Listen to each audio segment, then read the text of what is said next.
حضرت عبداللہ ابن مسعود رضی اللہ تعالی عنہما مبارک فرمائی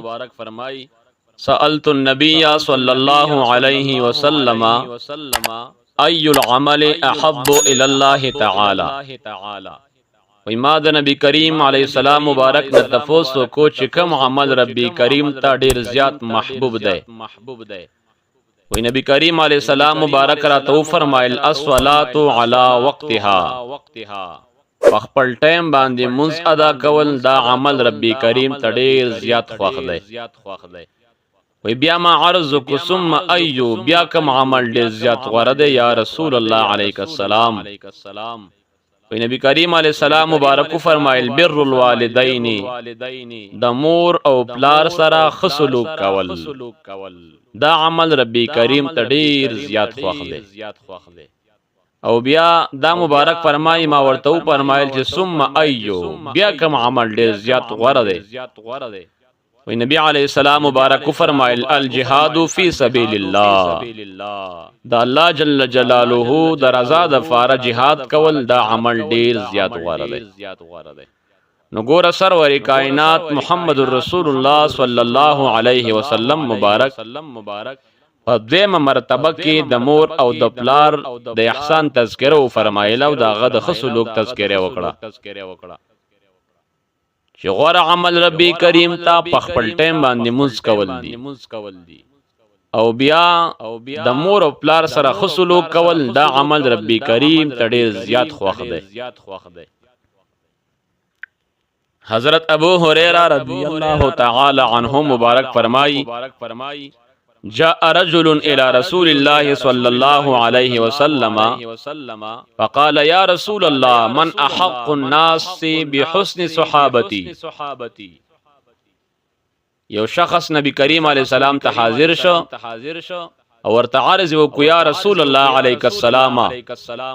زما د خصلوک د ټولو نه زیات حقدار څوک دی چې دا غسر ز خصلوک وکم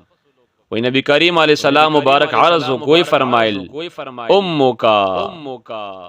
نبی علیہ السلام فرمایل چې د خپل مور سره خصلوک کوا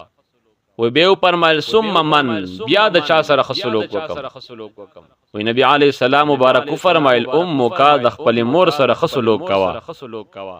او بیا یو فرمایل وی بیا نبی کریم علیہ السلام فرمایل چې امک د خپل مور سره خصلوک کوا فسرره مرتبه کې نبی کریم علیہ السلام مبارک ورته فرمایل ابو کا د خپل پلار سره احسان کوا د خپل پلار سره خصلوک کوا نو ګور نبی کریم صلی الله علیه وسلم مبارکم هم په خپل احادیث مبارکو کې دا خبره فرمایلی دا چې د مور او د فلار سره احسان کول د مور او د فلار سره خصلوک کول دا علامه ده دی دا چې دا د الله جل جلاله په هغه آیات شریف باندې عمل دی چې کوم ربی کریم د مور او د فلار په حق کې فرمایلی دی ځکه الله جل جلاله فرمایي واعبدوا الله ولا تشركوا به شيئا وبالوالدين احسانا دا الله تعالی عبادت کوي او هغه سره هیڅ څوک شریک ما جوړوي او د والدینو سره احسان کوي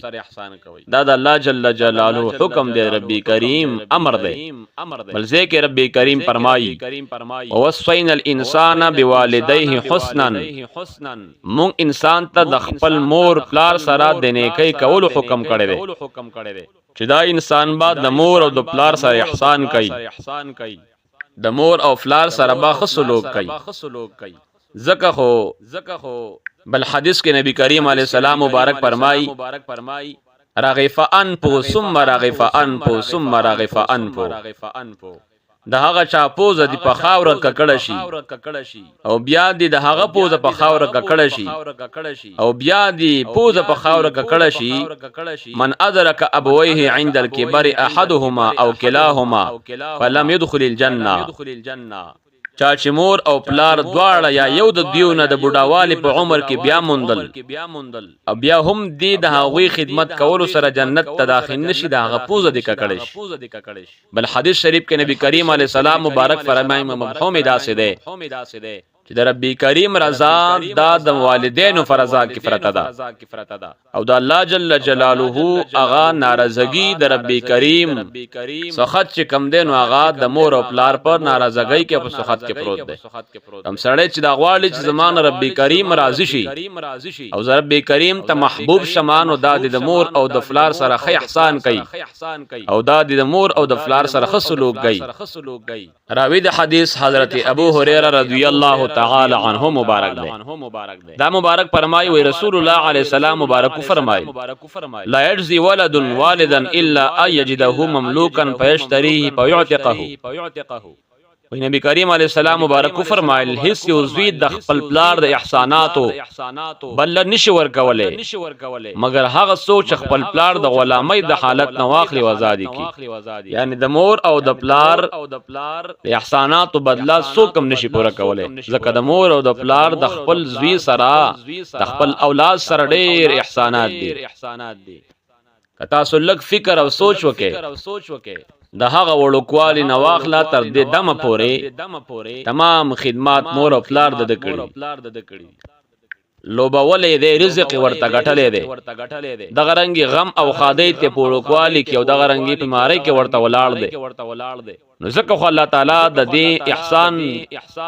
پادا کولو باندې حکم فرمایلی دی چې وبالوالدین احسانا نو الله جل جلاله دې مونږ او تاسو ته د توفیق را په نصیب کې چې د مور او پلار سره احسان وکړو او بیا د مور او د پلار ادب او احترام وساتو دا غي خدمات کو په هر اعتبار سره چي کده مال په اعتبار سره وي